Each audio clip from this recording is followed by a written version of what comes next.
lo consideriamo veramente il candidato ideale per una città come Trevignano, che ha vissuto purtroppo di un'amministrazione che ha nuotato un po' sull'ambiguità. Con la scusa di presentarsi come civica, l'attuale amministrazione comunale ha virato a sinistra, c'è quindi necessità di fare finalmente chiarezza e il centrodestra siamo noi.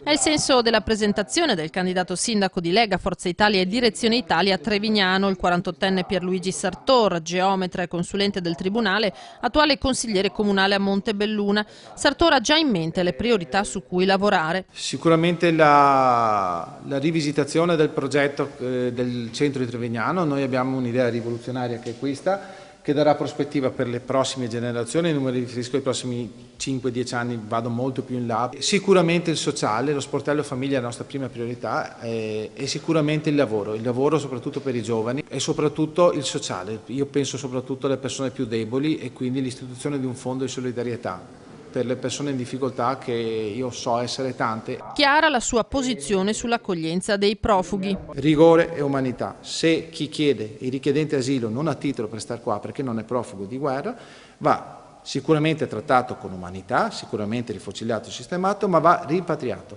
Noi non siamo per l'accoglienza diffusa, il progetto SPRAP non ci interessa.